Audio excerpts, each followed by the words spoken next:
अस्सलाम वालेकुम जी दोस्तों, आज हम आपको बताने जा रहे हैं कि नई रजिस्ट्रेशन FBR पे कैसे करनी है। उसके लिए FBR की साइट खोलेंगे, उसके बाद न्यू रजिस्ट्रेशन पे जाएंगे, जैसे देख सकते हैं आप यहाँ पे।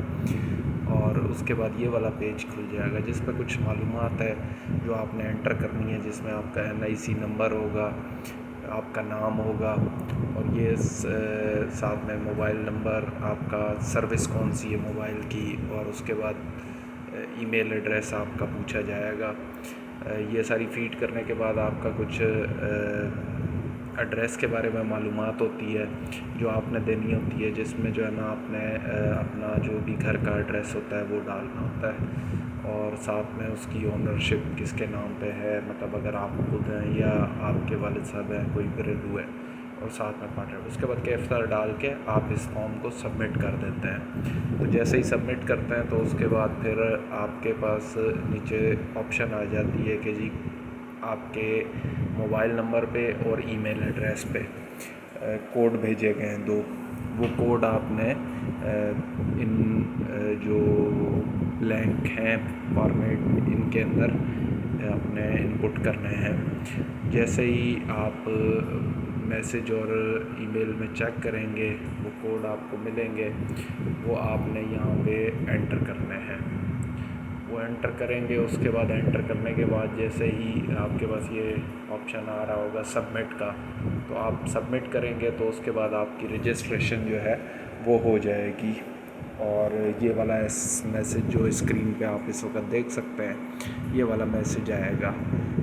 यहाँ से आपकी अकाउंट जो है FBR के ऊपर वो खुल चुका है, ठीक है। और अब आपको अगर फाइलर होना है तो उसके लिए आपको अपनी फाइलिंग करनी पड़ेगी उस साल की।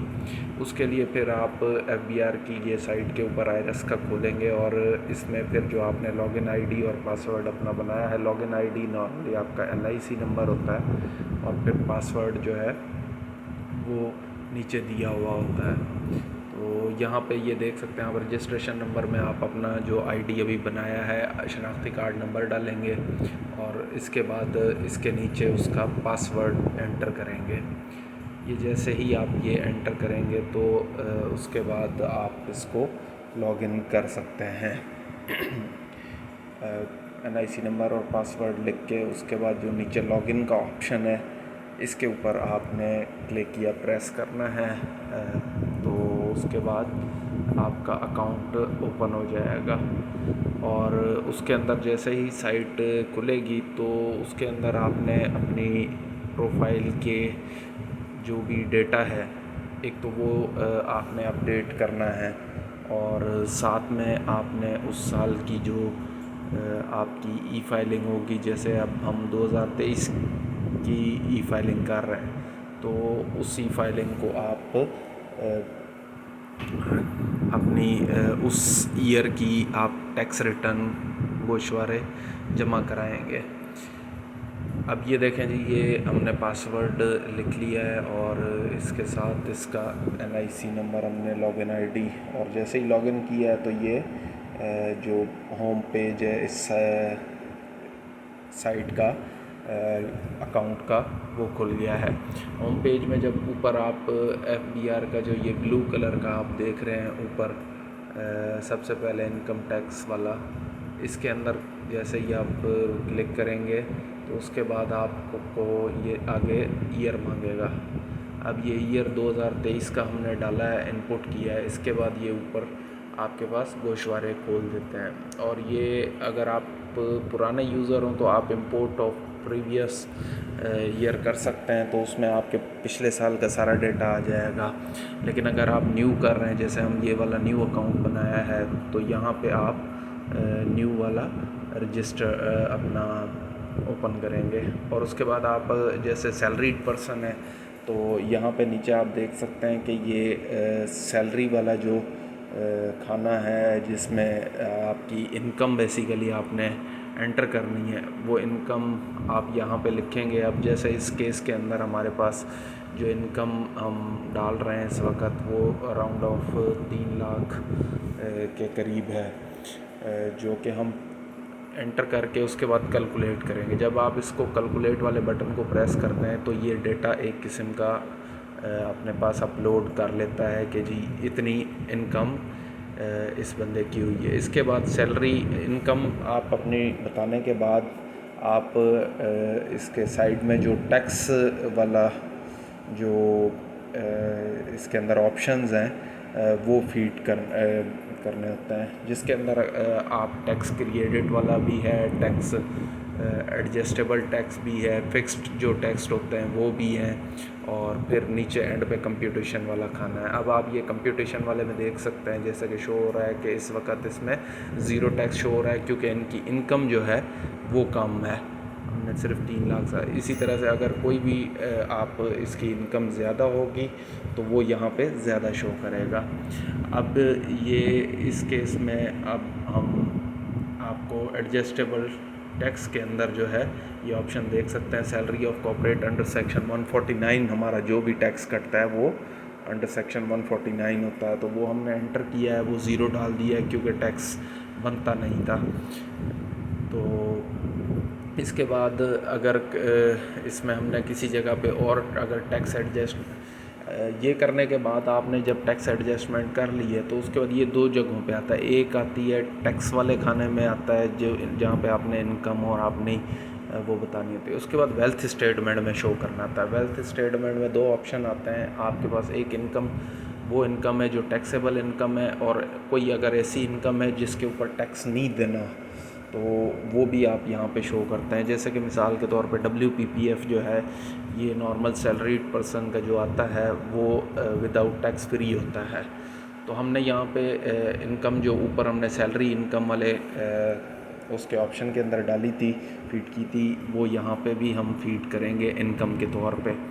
वो इनकम के तौर पे फीड करने के बाद यहाँ पे आप देख सकते हैं कि हम उसके बाद कैलकुलेट करेंगे, और कैलकुलेट करने के बाद ये नीचे अब हम एंटर कर रहे हैं 7032 कोड पे जो इनकम बग़ैर टैक्स के होती है वो WPPF जिसमें आता है वो 1,14,000 पुट करके हमने कैलकुलेट का ऑप्शन किया है। तो अब ये सारी अमाउंट सम कर लेता है। अब ये इनकम में अनरिकन्सील्ड अमाउंट में शो करेगा कि जी ऊपर जितनी भी हमने इनकम फीड की है वो सारी की सारी के 4,49,000 इसकी इनकम है। तो ये आपने अब शो करनी है कि जी कहाँ पे ख़र्च हुई है। तो ये अब हमने फीड कर ली है कि हमारी इनकम इतनी थी। अब हम फीड कर रहे हैं कि जी ये हमारे ख़र्च कहाँ पे हुए हैं। तो इसमें हमने सबसे पहले शो कर दिया है कि जी 2 लाख रुपए कैश की मद में हमारे पास पड़े हुए थे, तो वो हमने एसेट्स और लाइबिलिटीज़ वाला जो वेल्थ स्टेटमेंट में दरमियान वाला दूसरे नंबर वाला ऑप्शन है इसके अंदर कैश के अंदर हमने शो किए हैं कि जी 2 लाख रुपए हमारे पास कैश में पड़े हुए हैं। उसके बाद फिर हमने इसी तरह से किसी भी चीज़ के अगर पेमेंट करनी हो, मतलब लिखनी हो, तो वो कर सकते हैं। अब ये पर्सनल एक्सपेंसेस जो हैं, जितने भी एक्सपेंसेस हुए हैं वो भी यहाँ पे शो किए जाएंगे। अब जैसे ये हाउस होल्ड एक्सपेंसेस होते हैं, जो भी घरेलू अखराजात होते हैं वो यहाँ पे शो करने होते हैं। तो वो हम फीड कर रहे हैं कि जी इतने हमारे घरेलू अखराजात हुए हैं। और इसी के साथ यहाँ पे हम कुछ जो हमारी गाड़ी वगैरह की कोई मेंटेनेंस है, कोई पेट्रोल वगैरह के कीमत है, वो यहाँ पे फीड करते हैं। और उसके बाद ये अनरिकन्सील्ड अमाउंट आप देख सकते हैं अभी भी कुछ ना कुछ मद में शो हो रही है। तो अब इसको हमने दोबारा से अनरिकन्सील्ड अमाउंट को ज़ीरो करना है। तो इसके लिए फिर हम दोबारा से इस अमाउंट को किसी न किसी मद में शो करेंगे कि जी ये इतने ख़र्च हुए हैं। अब ये फंक्शंस और गैदरिंग्स में हमने जो 679 रुपीज़ के करीब जो भी थे वो यहाँ पे फीड किए हैं और कैलकुलेट किया है। अब ये पर्सनल एक्सपेंसेस में कि इस साल के एक्सपेंसेस हमारे इतने, अब ये शो करेगा। अनरिकन्सील्ड अमाउंट देख सकते हैं आपके ये ज़ीरो हो चुकी है। ऊपर जो प्रीवियस ईयर के फ़र्स्ट टाइम में आपको कुछ ना कुछ फीड करना पड़ेगा। अब जैसे इस केस में हमने सिफ़र है, कोई प्रीवियस नहीं थे तो वो हमने ज़ीरो फीड कर दिए हैं। अगर किसी के हों तो वो यहाँ पे शो कर सकता है। और उसके बाद फिर हम ये सारा डेटा हमारा आ जाएगा कि टोटल एसेट्स हमारे इतने हैं और टोटल जो एक्सपेंसेस हैं वो इतने हैं। तो इसके बाद करने के बाद हम इसको सेव भी कर लेते हैं। और उसके बाद फिर आपको सबमिट भी कर सकते हैं। अब इस केस में हमने ज़रा क्योंकि नया डेटा बनाया है तो प्रोफाइल के ऊपर जाके आपने अपनी कुछ प्रोफाइल की जो रिक्वायरमेंट्स होती हैं वो भी फुलफ़िल करनी होती हैं। ये देख सकते हैं कि हम प्रोफाइल वाले खाने में गए हैं और यहाँ पे हमने बेसिकली अब बैंक अकाउंट की अपनी डिटेल्स डालनी है। ये बैंक अकाउंट का देख सकते हैं ऑप्शन, इसके साथ मुख्तलिफ और भी ऑप्शंस हैं। जिस भी जगह पे जो भी आपकी रिक्वायरमेंट हो उसको आपने यहाँ पे डेटा इनपुट कर देना है।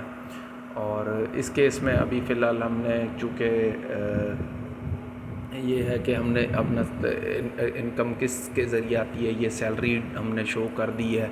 अगर आपकी जो भी इनकम हो तो वो आपने शो करनी है। और अगर आपका बिज़नेस है तो बिज़नेस शो कर देना है। और इसी तरह से ये बैंक अकाउंट डिटेल्स हैं। अब ये देख सकते हैं कि जी यहाँ पे आपने बैंक अकाउंट डिटेल्स अपनी लिखनी है। अब ये इस केस के अंदर हम बैंक अकाउंट की डिटेल्स लिख रहे हैं। इसमें ये मांगता है जी कि आपका ये क्या अकाउंट जिसको वो शो कर रहे हैं आप, ये कौन से किस्म का अकाउंट है। ये सिर्फ बैंक अकाउंट है सिंपल, तो इसको हमने शो कर दिया। अब इसी तरह से ये पूछ रहा है कि जी ये आपका बैंक अकाउंट किस में है और कौन सी बैंक में है। तो ये हम सर्च कर रहे हैं कि जी अभी हमने अस्करी का शो करना है। तो यहाँ पे जो भी लिख के आप सर्च करेंगे तो जिस भी बैंक का वो डेटा आपको यहाँ पे दे देगा। उसके बाद आपने उस बैंक को सर्च करना है, इसकी जो भी आई हुई है इसमें ऑप्शन देगा वो, और आपने इसको सेव करके तो उसके बाद अगली इसको दोबारा से आगे लेके जाना है। सर्च कर रहे हैं कि जी हमें ये अस्करी बैंक की जो ब्रांच जिसमें अकाउंट है ये वाला हमें मिल जाए ताकि हम इसको सिलेक्ट कर लें। ये हमने सिलेक्ट कर लिया है। अब ये सिलेक्ट करने के बाद नीचे कुछ और डेटा है जो बेसिकली हमने फीड कर रहे हैं कि जी ये अकाउंट जो है ये कंप्लीट 100% ऑनरशिप में है, ऑनरशिप में या बेनामी में है किसी और के नाम पे लिख के उसके बाद हमने IBFT नॉर्मल और IBAN नंबर, ये बैंक अकाउंट के नंबर दोनों फॉर्मेट्स के अंदर हमने लिखने हैं।